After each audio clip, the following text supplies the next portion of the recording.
Hello, and welcome to the IoT Chat, where we explore the latest development in the Internet of Things. I'm your host, Christina Cardoza, Editorial Director of Insight.Tech. And today we're going to be talking about the next generation of AI development with Paula Ramos from Intel. But before we get started, let's get to know Paula. Hi, Paula. Thanks for joining us. Hi, Christina. Thanks for having me here. I'm so excited with this conversation. Yeah, absolutely. What can you tell us, about yourself and what you do at Intel? As you mentioned, my name is Paula Ramos. I am AI evangelist at Intel. I made my PhD in computer vision and machine learning some years ago. But before Intel, I was a researcher in applied engineering. I was the tech leader of multiple teams, designing, building, and deploying AI technology at the edge.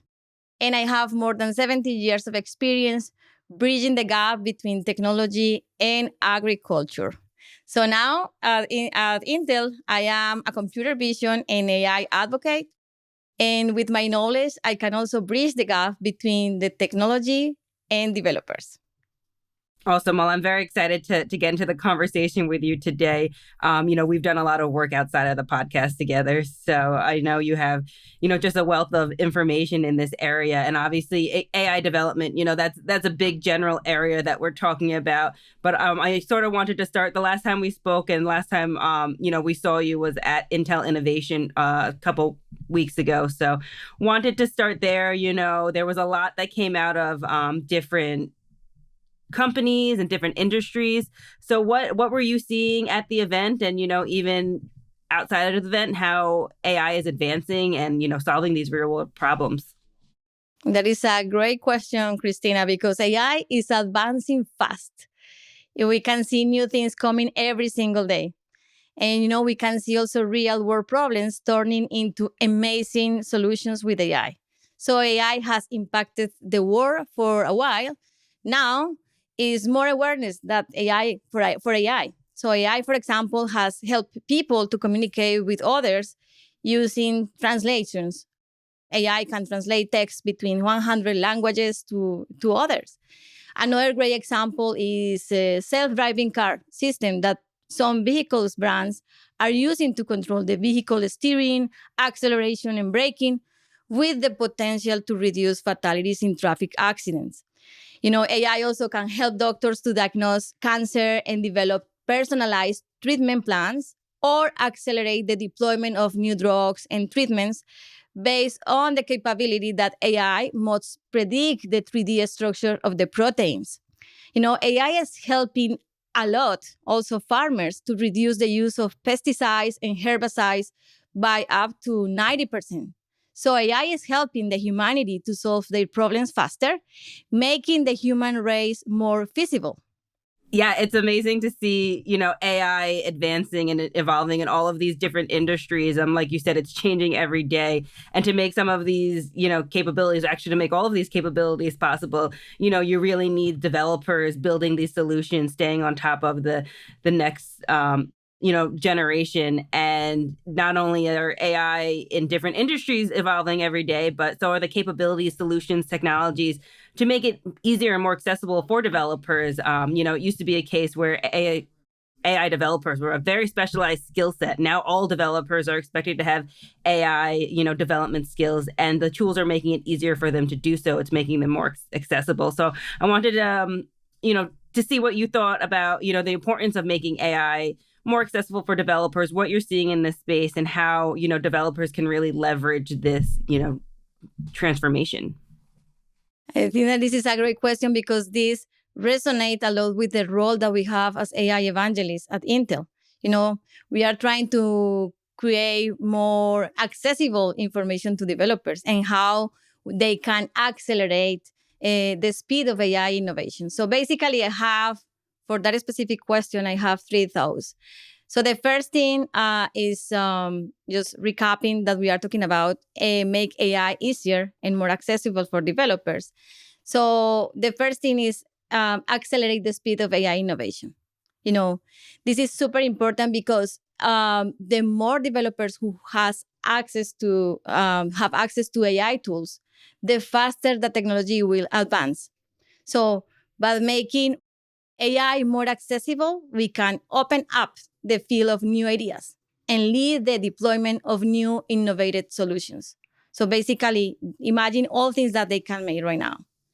So the second point is democratize AI. So we need to be sure that AI is for everybody, and every single developer has the opportunity to benefit from this technology.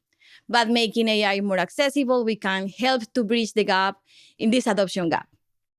And the third one, but is not the less important, is that we need to solve the AI talent shortage.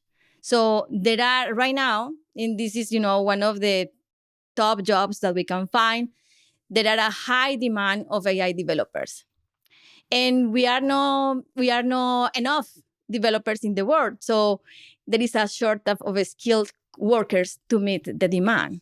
So making AI easier to learn and use, we can help to train more developers and close this talent gap. Developers should have the proper AI tools, but also access to the latest hardware improvement is important. So this is another thought, because these enable developers to build and deploy applications more efficiently and effectively.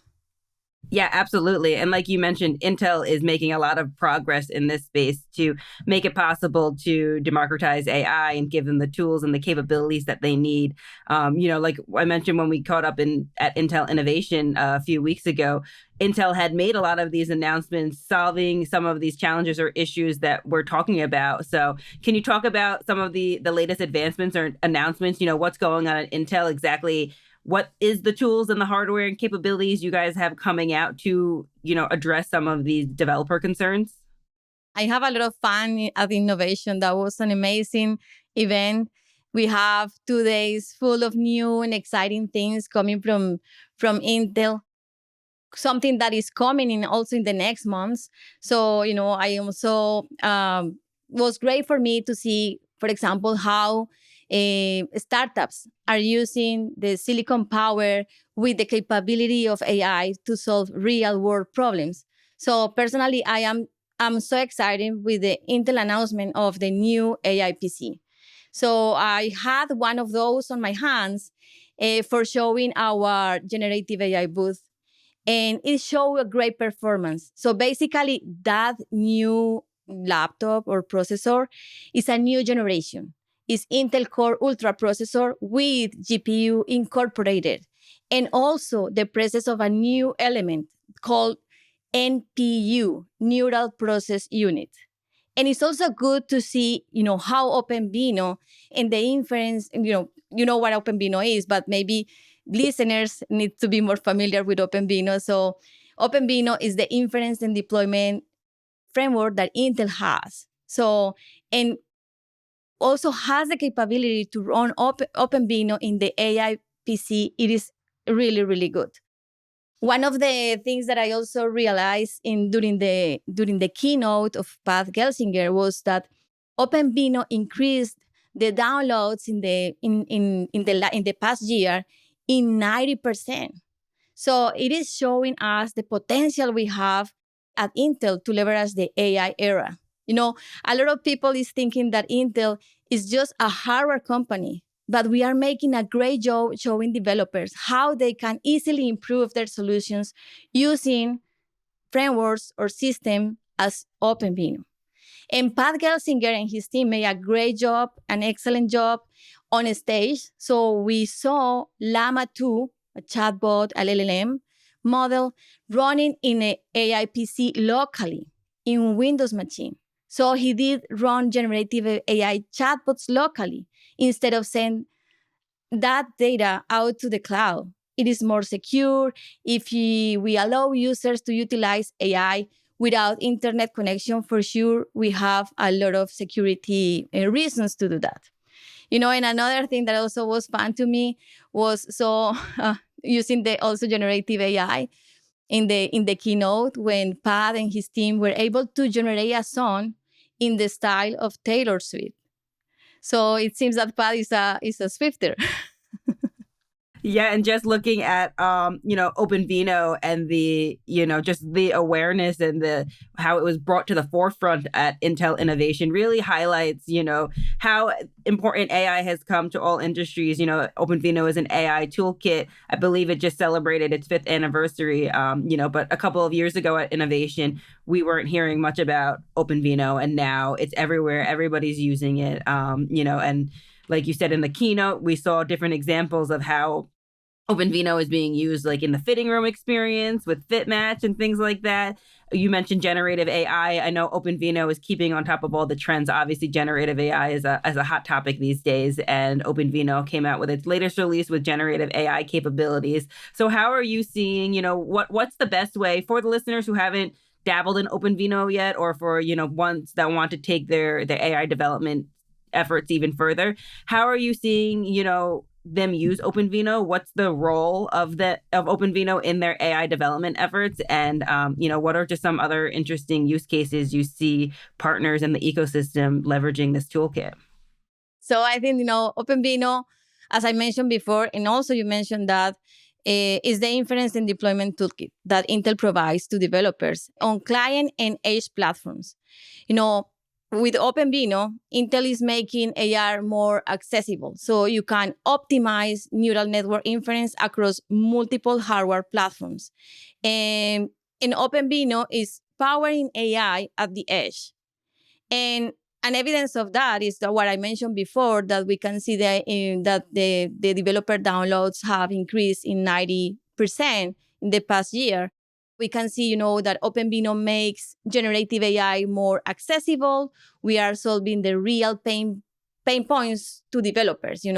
We are working, the main goal of OpenVINO is run with the optimization and quantization, with the model. So we can reduce the size of the models. We can reduce the memory footprint. We can also run the models faster in a wide range of hardware. I'm talking about Intel and non-Intel hardware. And the most important thing is that once you have the model in the intermediate representation format, that is the OpenVINO format, you can deploy it everywhere. And this is, some of the differences that also we have with some of the competitors. So we can see successful stories with the use cases with the adoption of OpenVINO. So we can see that we are touching every single industry. And this is just to give you an idea, an example, the smarts. And I know that you know pretty well, but for listeners, OpenVINO is in everywhere. Smart cities, manufacturing, retail, healthcare, and also agriculture. And as I mentioned, this is just to give you an example. We have for the new listeners or the new people that are in this field of AI, I invite you to Google OpenVINO use cases, and you can see a lot of great examples. And also we have a great way to start if you want to do that. We have created the Edge AI reference kits, and you can find that if you put like a open potential OpenVINO, and you can find that in Google. Yeah, that's great. Obviously OpenVINO is just like you said in everything. There's so much to learn about it, and there's so much you can do with it. But OpenVINO isn't the only sort of software tool kit that you guys have out there or available to developers. So I want to get into Intel Geti a little bit. Last year at Intel Innovation, you guys announced Intel Geti, which is designed, like you said in the beginning, to democratize AI, not only for developers, but for business domain users. And I believe that it connects with OpenVINO to really connect business users and developers together. So this year, it was great to see how much that Geti had matured over the last year. And this year at Intel Innovation, we learned that there was a new software development kit for developers to start working with and start leveraging this solution even further. So can you tell us a little bit more about Geti, how, it's going to be probably another 3-part question, but how Geti works with OpenVINO and, what developers can use with the SDK, how developers can leverage it? Yes, for sure. I really want to make an introduction about what Intel Geti is. So maybe listeners, are not familiar with that. So, Intel Geti platform is a computer vision platform that helps organizations to rapidly develop computer vision models. So, in short words, is a platform that brings all necessary things together. So we have annotation, training, optimization, testing. There are a lot of benefits for using the Intel Geti platform. Data scientists, machine learning professionals, system integrators, and domain experts can work together using the same platform. This is because Intel Geti is an easy to use platform that also has the potential to control multiple aspects of the training and optimization process. And as Christina, you mentioned that OpenVINO is behind scenes of Intel Geti platform for the optimization and quantization task. But also the platform can provide us model in different formats, and one of these formats is the intermediate representation format, OpenVINO. And I can deploy my model everywhere and have all benefits of the deployment with OpenVINO. In another way, Intel Geti platform also offers a software development kit, that is the SDK, that help users to take advantage of easy-to-use functionalities. So the Intel Geti SDK utilizes OpenVINO to build deployment pipelines and accelerate inference on various Intel hardware platforms that include CPUs, GPUs, and without needing to be an expert in computer vision. That is also the beauty of this platform. With the SDK, we can have real interaction with the project in the Intel Geti platform. So we can create projects, upload your annotation, upload new production data or previous data, and you can modify the trainable features, test the deployment running in the server for the testing purposes, and also download your deployment for running in that locally. So the deployment with the Intel Geti SDK makes this super easy for developers, since the SDK is agnostic to the computer vision task and also agnostic to the model architecture. So developers don't need to prepare the data to the model input and doesn't need to prepare the model output for showing the results. This is a straightforward how we can run the inference using the Intel Geti SDK locally.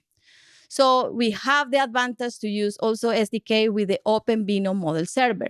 So that means that we can also scale the capabilities of our models in different deployments.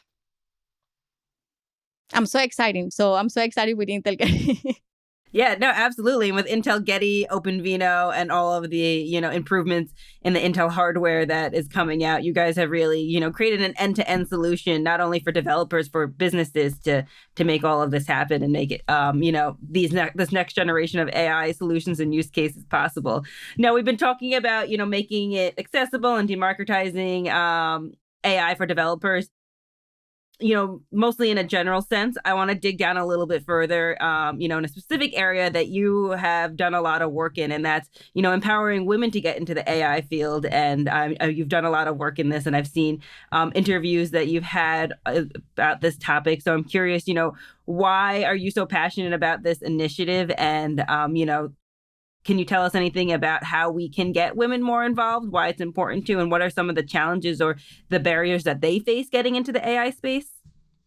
Yes, for sure. I'm so passionate with this topic, And, personally, I think I represent a global tech workforce of two minorities.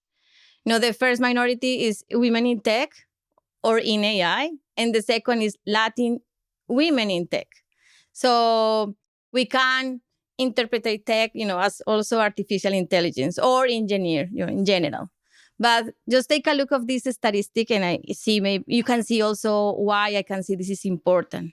Just the 50% of the global tech workforce are women, and just the 2% are Latin women. So this is a huge underrepresentation. So basically, under that scenario, I want to inspire more women in the world to work in AI. And I want to contribute to reduce the lack of the access to education and training, because we need to be clear that it's also coming because we have a lack in education in Latin countries. I mean, in South America, we have a lack in education, so we need to work more on that. Or maybe women are not super familiar from the very beginning in the education with technology. So we need to include more girls in STEM courses and all. So I also want to reduce discrimination and bias. Everyone deserves the opportunity to success in tech, regardless the gender. I think that this is a stereotype that we have in our minds. So women can also sit in these tables and have serious discussions about technology. So women bring a unique perspective about how to solve problems. And I can see that this is a great point, that we have the unique skill to create products and services that meet the needs of all users. That doesn't mean that the men don't have that. For sure, they also have that, but women has that specific skill, because we are moms, so we are designed to solve problems, these kind of problems. And we can also see, and this is just an example that I have in my mind, on the top of my mind, is we have significant contributions to the field of AI. And just for give you an example, I want to talk about the Dr. Fei Fei Li. I don't know if you are familiar with her, but she is an AI researcher and co-founder of the Stanford Human-Centered AI Institute. And because of her work, we started the work in deep learning. She contributed to the birth of deep learning. She developed the ImageNet initiative, and that initiative played the major role in the deployment of deep learning. This is the impact that one woman has been made in AI, and this is remarkable. I can imagine how many ideas, how many women can contribute also to the field. I'm so excited. I'm so passionate with this, and I really want to inspire more women in this field. Absolutely. And it's great to see, women being recognized for their work in this field. You mentioned Fifi. She accepted got the Intel Innovation Award at the event earlier in October. So, it's great to see all this progress being made already in this space. And you made a great point. It's not only about, making tools and capabilities and technologies available to developers, but it's really the education and the resource aspect, making those available so that more people can get in the field, and we can make this really accessible to everybody, not just, people that are already in the field. So I think that's great. Unfortunately, we are running a little bit out of time, but I wanted to throw it back to you one last time before we go. If there's anything you wanted to add about the future of AI development, how developers can get started, and where, you think this space is going. This is a great thing. This is an important message that maybe I want to share with developers. The first question is, where are your dreams? And you can achieve those goals, because AI is powerful tool that has the potential to make the world a better place for everyone. And we need to build an AI that is inclusive, fair, and beneficial to all. So try new technologies, new models and algorithms. So you can use OpenVINO, why not? In my personal experience, it will help you to achieve your professional and personal goals regarding AI for sure. So try to participate and be an active contributor in an open source project, and stay tuned for the latest trends in AI. Make AI more practical. This is my another advice. AI has a lot of tools. The engine is in your imagination.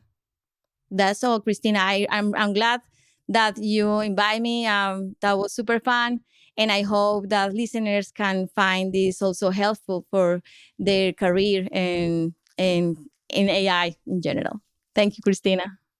Absolutely. Thanks for joining us. It's been a very informative and insightful conversation, and I can't wait to see what else Intel does in this space. You guys are making improvements every day, and every day we're publishing articles on Insight.Tech showcasing exactly how AI is changing and transforming the world and different industries, and Intel technologies are all powered behind it. So I would invite all of our listeners to take a look at Insight.Tech to see how other industries are leveraging Intel and AI, as well as, keep up to date on Intel, visit their website and some of their platforms that they have to see what else you can do. I know Intel has a lot of reference kits, and Paula, you've done a lot of different tutorials and videos on Intel.com also, walking developers through some of these steps and capabilities. What is the link or the website, how developers can get to that and, learn a little bit more about what to do with with the development kits with, AI experts like yourself?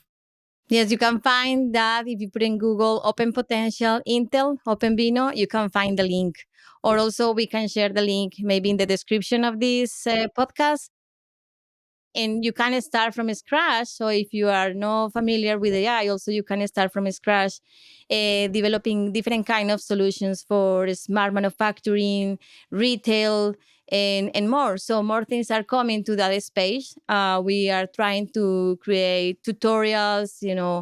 We are trying also to create mindful message that you can apply for in your career or in your actual positions. Stay tuned because we have more things coming for 2024. Absolutely. Well, I'm excited to see what else comes out over the next year. But, until then, thank you again for joining us, and thanks for our listeners for tuning in. Until next time, this has been the IoT Chat.